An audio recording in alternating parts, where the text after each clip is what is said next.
Students 20 जून 2023 के जो important editorials हैं उनको हम डिस्कस करेंगे। फर्स्ट इम्पोर्टेंट एडिटोरियल है इंडियन फार्मास्यूटिकल इंडस्ट्रीज़ के रिगार्डिंग में रिसेंटली जो रेगुलेटरीज़ के द्वारा यहाँ पे जो क्वेश्चन है वो रेज किया गया है कि कैसे इंडियन फार्मास्यूटिकल इंडस्ट्री के जो प्रोडक्ट्स हैं उनके जो इफ़ेक्ट्स हैं वो देखने के लिए मिले हैं काफ़ी सारे कंट्रीज़ के अंदर में।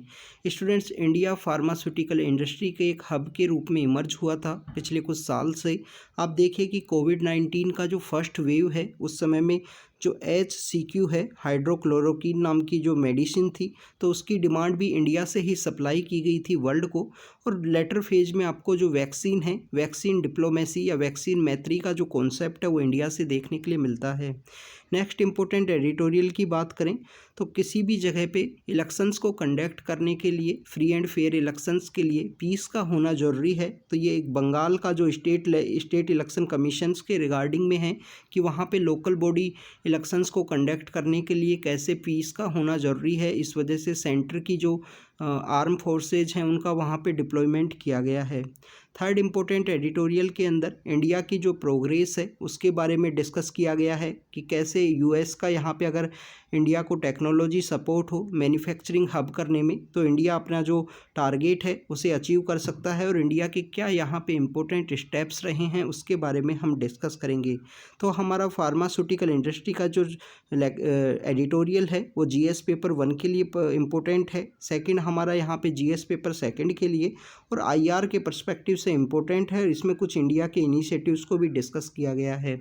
स्टूडेंट्स, फर्स्ट एडिटोरियल के बारे में बात करें तो इंडियन फार्मा प्रोडक्ट्स का एक सेफ्टी इशू के रिगार्डिंग में इस एडिटोरियल को डिस्कस किया गया है। पिछले कुछ समय से इंडियन फार्मास्यूटिकल इंडस्ट्रीज़ के ऊपर जो क्वेश्चन हैं वो रेज हुए हैं, जिसके अंदर आप देख सकते हो कि रिसेंटली श्रीलंका के अंदर कुछ 2 पेशेंट्स हैं उनकी यहाँ पे डेथ हुई थी, जिसका रीज़न ये है कि इंडिया की जो बनी हुई जो ड्रग है उसको यहाँ पे यूज़ किया गया। लास्ट ईयर अगर हम बात करें 2022 के समय जो गैम्बिया है वहाँ पे 70 चिल्ड्रंस की डेथ हुई थी कप सिरप की वजह से, और कप सिरप का जो मैन्युफैक्चरिंग है वो इंडिया के अंदर में ही था। फिर लेटर फेज में आपको उज्बेकिस्तान के अंदर देखने के लिए मिलता है, और जो हमारे यहाँ पे पैसिफिक ओशियन के अंदर जो मार्शल आइलैंड है वहाँ पे इस तरीके का इंसिडेंट देखने के लिए मिला था। इसके बिहाइंड में रीज़न ये थे कि जो डेडली केमिकल है ये डाई इथाइलिन ग्लाइकोल है या इथाइलिन ग्लाइकोल है, उसे इंडियन फार्मास्यूटिकल इंडस्ट्री के अंदर अनएथिकल वे में यूज किया जाता है। Indian students, di ethylene glycol and ethylene glycol को यूज किया जाता है एंटी फ्रीजिंग एजेंट के रूप में, कि जो कप सिरप जो बनाया गया है वो यहाँ पे फ्रीज ना हो, तो उसको एंटी फ्रीजिंग एजेंट के रूप में इसको यूज़ किया जाता है, जो कि फार्मास्यूटिकल इंडस्ट्रीज़ के अंदर अलाउ नहीं है। इसकी जगह यहाँ पे आपको जो प्रोपिलीन ग्लाइकोल है उसके एक सब्सटीट्यूट के रूप में ईजीली अवेलेबल होने की वजह से इस यहाँ पे पॉइजनस जो केमिकल है उसको यूज़ किया जाता है चीपर वे में। स्टूडेंट्स, यहाँ पे अगर हम बात करें तो इंडियन जो ड्रग रेगुलेटर हैं वो यहाँ पे फेल हुए हैं पिछले कुछ समय से एज ए इंस्टीट्यूशन के रूप में, कि इंडिया से जितनी भी ड्रग यहाँ पे एक्सपोर्ट हुई है उसके काफ़ी सारे जो क्वेश्चंस हैं वो रेज हुए हैं। आप देखिए कि रिसेंटली श्रीलंका के अंदर ही जो श्रीलंका है वहाँ पे इंडिया के द्वारा जो मैन्युफैक्चरिंग है एक आई ड्रॉप थी। आई ड्रॉप का यूज़ करने की वजह से 10 के आसपास जो लोग हैं उनको जो ब्लाइंडनेस की जो सिचुएशन है वो वहाँ पे क्रिएट हुई है, कि उनकी वहाँ पे जो आँखों की जो रोशनी है वो चली गई है। नेक्स्ट यहाँ पे WHO के द्वारा, वर्ल्ड हेल्थ ऑर्गेनाइजेशन के द्वारा भी लास्ट ईयर अक्टूबर में फर्स्ट टाइम इंडिया के जो ड्रग रेगुलेटरी हैं उनके ऊपर फर्स्ट टाइम यहाँ पे जो क्वेश्चन है वो रेज किया गया था। तो इंडिया को यहाँ पे कंटिन्यूस अपनी अगर इंडस्ट्री को डेवलप करना है तो यहाँ पे जो रेगुलेटरीज हैं उनको यहाँ पे स्ट्रिक्ट करना होगा, और प्रॉपर वे में मैन्युफैक्चरिंग के जो एथिकल प्रैक्टिस है उनको यहाँ पे डील करना होगा। स्टूडेंट्स, यहाँ पे मैं आपको एक पर्सन का जो नेम है वो बताना चाहूँगा। दिनेश ठाकुर है, दिनेश ठाकुर नेम है। दिनेश ठाकुर वो पर्सन हैं जिनके द्वारा इंडियन फार्मास्यूटिकल इंडस्ट्री के रिगार्डिंग में काफ़ी बार जो क्वेश्चंस है वो रेज किए हैं। आप अपने आंसर के अंदर में या एथिक्स के आंसर के अंदर इनका जो नाम है वो यूज कर सकते हो। तो इंडियन फार्मास्यूटिकल इंडस्ट्री को अगर यहाँ पे ग्लोबल हब के रूप में डेवलप होना है तो यहाँ पे इनको कंटिन्यू जो ड्रग की जो सेफ्टी है उसको इंश्योर करना होगा, और फार्मास्यूटिकल इंडस्ट्री के डेवलपमेंट के लिए वो काफ़ी ज़्यादा एक इम्पोर्टेंट रोल प्ले करेगा। नेक्स्ट इंपॉर्टेंट एडिटोरियल के बारे में बात करें तो ग्रास रूट पीस की रिगार्डिंग में है। स्टूडेंट्स कहीं पे भी इलेक्शंस के कंडक्ट करने के लिए, फ्री एंड फेयर इलेक्शंस के लिए ग्रास रूट लेवल पे जो पीस है, जो स्टेबिलिटी है, उसका होना ज़रूरी है। आप देखिए कि बंगाल के अंदर प्रेजेंट समय में यहाँ पे जो लोकल बॉडी इलेक्शंस हैं उन्हें कंडक्ट किया जाएगा। वेस्ट बंगाल इंडिया का ऐसा फर्स्ट स्टेट था कि जिनके द्वारा जो 3 टायर यहाँ पे पंचायती राज सिस्टम है उसे अडॉप्ट किया गया था हमारे कंट्री में। और आप देखिए कि उसके बाद में आपको 73rd and 74th constitution amendment act के थ्रू इनको पंचायती राज इंस्टीट्यूशंस को जो कॉन्स्टिट्यूशनल स्टेटस है वो दिया गया, और जो कि डेमोक्रेटिक डिसेंट्रलाइजेशन के लिए काफ़ी ज़्यादा इम्पोर्टेंट है। स्टूडेंट 73rd एंड 74th जो कॉन्स्टिट्यूशन अमेंडमेंट एक्ट है उसी के थ्रू ही स्टेट इलेक्शन कमीशन को कॉन्स्टिट्यूट किया गया था, और जिसका मेन मोटिव था कि स्टेट इलेक्शन कमीशन के द्वारा जो लोकल लेवल पे जो इलेक्शंस होंगे, तो 3 टायर के जो इलेक्शंस होंगे उनको कंडक्ट किया जाएगा।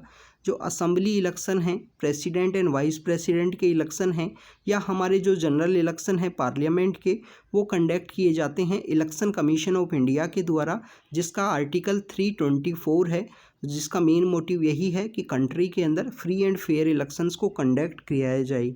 अगर हम यहाँ पे स्टेट इलेक्शन कमीशन की बात करें तो रिसेंटली स्टेट इलेक्शन कमीशन यहाँ पे कंटिन्यूअस जो पीस है उसका यहाँ पे अनस्टेबल होने की वजह से स्टेट के अंदर में जो कैलकाटा हाई कोर्ट है उनके द्वारा सेंट्रल फोर्सेज के डिप्लॉयमेंट का एक ऑर्डर है वो पास किया गया, और यहाँ पे जो स्टेट इलेक्शन कमीशन और वेस्ट बंगाल की जो गवर्नमेंट है वो यहाँ पे सुप्रीम कोर्ट के अंदर पहुँचे हैं कि यहाँ पे जो डिप्लॉयमेंट ऑफ फोर्स है उसके अगेंस्ट में, कैलकाटा हाई कोर्ट के ऑर्डर के अगेंस्ट में। बट स्टूडेंट्स आपको यहाँ पे पता होना चाहिए कि जो कैलकाटा हाई कोर्ट है उनके ऑर्डर के अंदर ये बताया गया था कि जो डिप्लॉयमेंट का जितना भी जो खर्चा है जो यहाँ पे सेंटर के द्वारा बोर्न किया जाएगा, ना कि स्टेट गवर्नमेंट के द्वारा। स्टूडेंट्स वायलेंस को नॉर्मलाइज करना यहाँ पे सभी political parties as well as the civil society की भी एक रिस्पॉन्सिबिलिटी है कि वायलेंस को यहाँ पे नॉर्मलाइज किया जाए, वायलेंस यहाँ पे ना देखने के लिए मिले, इसको यहाँ पे रिड्यूस किया जाए। और पिछले कुछ समय से आपको जो बंगाल है उसके अंदर वायलेंस आपको देखने के लिए मिलता है। स्टूडेंट 2018 के समय किसी भी तरीके की जो सेंट्रल की फोर्सेज हैं वो डिप्लॉय नहीं की गई थी, और वेस्ट बंगाल की जो रूलिंग पार्टी है उसी के ही मैक्सिमम जो कैंडिडेट्स हैं वो एज ए विनर के रूप में यहाँ पे इमर्ज हुए थे लोकल बॉडी इलेक्शंस के समय में। तो ये यहाँ पे एक कंसर्न है वो रेज करता है कि फ्री एंड फेयर इलेक्शंस वहाँ पे कंडक्ट नहीं होंगे कि अगर यहाँ पे सेंट्रल की जो फोर्सेज है उनको डिप्लॉय नहीं किया जाएगा। तो जितने भी स्टेक होल्डर्स हैं यहाँ पे गवर्नमेंट के, उनकी सबकी रिस्पॉन्सिबिलिटी है, चाहे वो पॉलिटिकल पार्टीज हों चाहे स्टेट सोसाइटीज़ हों, कि पंचायत के जो इलेक्शंस है वो फ्री वे में यहाँ पे कंडक्ट किए जा सकें, जिससे कि सोसाइटी के अंदर भी कोई भी कियोस्क की जो सिचुएशन है वो क्रिएट ना हो सके। और यहाँ पे नॉर्मलाइज करने की ज़रूरत है, जो डी वायलेंस का जो क्राइटेरिया है उसको किस तरीके से रिड्यूस किया जाए, तो ये यहाँ पे रिस्पॉन्सिबिलिटी है। नेक्स्ट इंपॉर्टेंट एडिटोरियल के बारे में बात करें, इंडिया और यूएस के रिगार्डिंग में है। स्टूडेंट्स यहाँ पे बताया गया है कि India as a civil society होने की वजह से और लार्जेस्ट डेमोक्रेसी भी होने की वजह से यहाँ पे जो यूएस की दोनों ही पॉलिटिकल पार्टीज़ हैं, जिसमें रिपब्लिक हैं डेमोक्रेट्स हैं, दोनों के द्वारा ही म्यूचुअल इंटरेस्ट है उसको शो किया जाता है। इंडिया को एज ए स्ट्रेटजिक पार्टनर के रूप में माना गया है। पिछले कुछ समय से अगर हम बात करें, इंडिया और अमेरिका एक बेस्ट फ्रेंड फॉरएवर के रूप में इमर्ज हुए हैं।